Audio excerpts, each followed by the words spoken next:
So it was over. The season was done. We were already discussing who the Fever should draft in the lottery and why it shouldn't be Lauren Betts. And we were already discussing our mock drafts. Could the Indiana Fever manage to get the Awafam sweepstakes? Is AZ Fudd the best option? We were discussing all of that. We thought it was done.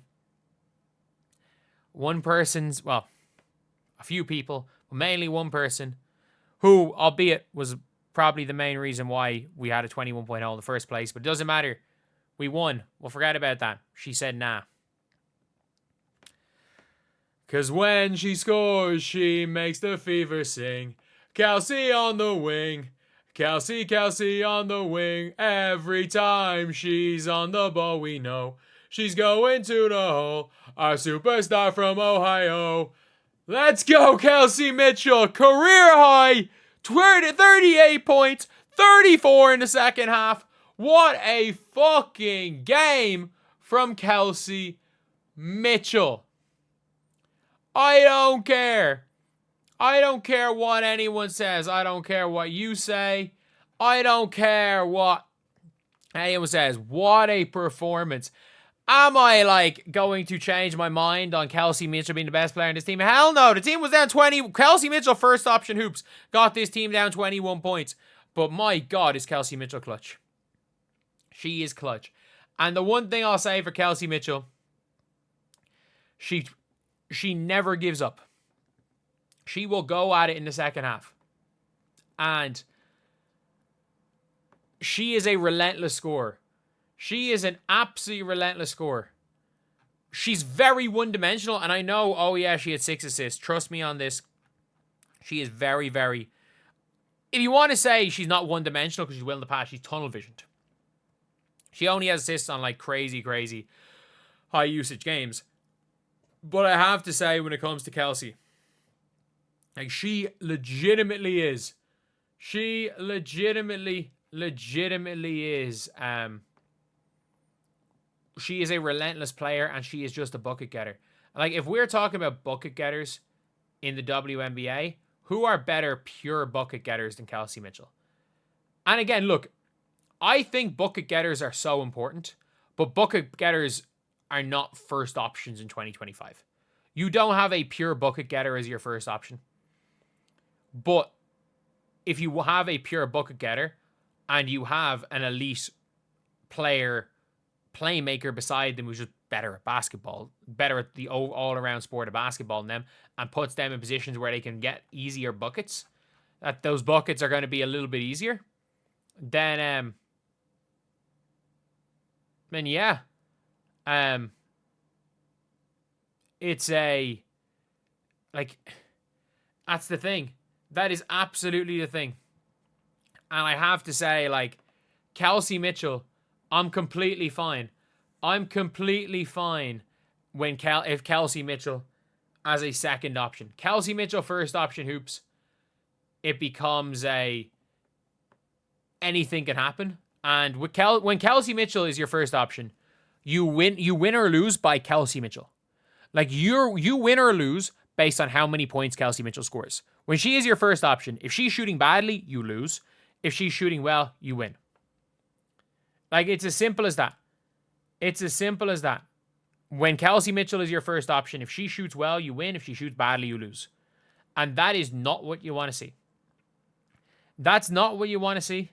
And it's not long-term what you want to have in your team. But as I've said, when Kelsey Mitchell shoots bad, you lose, down 21. When Kelsey Mitchell shoots well, comeback. They were down 21, Kelsey Mitchell at 4 points. That's the thing where it's when she goes and shoots well, you can come back on anybody because she is absolutely a sniper. She is a sniper, and when she can get open, if you have a player on the team that's going to get Kelsey Mitchell open, man, she's not going to miss very often. She's going to be an outstanding player. And you got to give credit where credit's due to Kelsey. She said she is a major reason for why the Indiana Fever season was saved today. Maybe she wasn't the out and out reason why the Fever season was saved. and maybe you guys don't think that today, quote unquote, 1,000,000% for sure saved the Fever season. I think it did. I think it did. I think it was huge for the season. I think the Indiana Fever, unless the Sparks come back in this game, are probably going to make the playoffs. And is there an argument to be made that it's actually better for the Fever to have lost this game and to not make the playoffs? Sure. But you know what? As a sports fan, fuck losing. Fuck tanking. I want to see the Indiana Fever play in the playoffs because I think Caitlin Clark's going to be healthy for the playoffs. I think Caitlin Clark is going to be healthy for the playoffs. I think that spell, those last 3 games, where I don't think anyone's going to play in that last Lynx game unless it's needed. I think that Mystics and Sky game back to back, I think she's going to become, even if she's a little bit iffy, no matter what, if they're going to make the playoffs, I think she's coming back for those 2 games. And then with Caitlin Clark there, even a 75% Caitlin Clark. People are saying, oh, Caitlin Clark, she's going to get surgery in the offseason. People are like, oh, she needs surgery in the offseason. If she needs surgery in the offseason, go and play. Go and play in the playoffs. Because with Kelsey Mitchell, the way she can score, you have a puncher's chance. You always have a puncher's chance with Kelsey Mitchell playing the way she is. And shooting the way she is. Are you going to win more than likely? No. Do you have a puncher's chance against any team in this league? Hell yeah. Hell yeah. Just get into the playoffs and pray. Because let's be real. There's a 500 team has won a championship before. It's happened. Do I give the Fever, what chance do we give the Fever winning the championship? I think I gave them like an 8. I said 8% was what I gave them last year in the playoffs. I give the Fever 0.1% chance of winning. But who knows? Sophie might be back. It might just be a contusion and sore. Some of the most sore injuries, you're back in a month. You're back in 3 weeks for some of the most sore injuries. This game, hopefully. Look, I don't think they're going to beat the Lynx.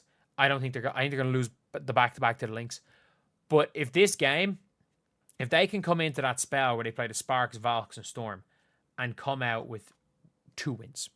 If they go 2-3 in that spell, and let's say, and they play Mercury right after that. If they go 2-2 in those 4 games, or 2-1 that spell, if they go 2-1, 2-2 in those 4 games, if the Indiana Fever can get into those last 3 games above 500, or 1 game below 500, they're going to make the playoffs.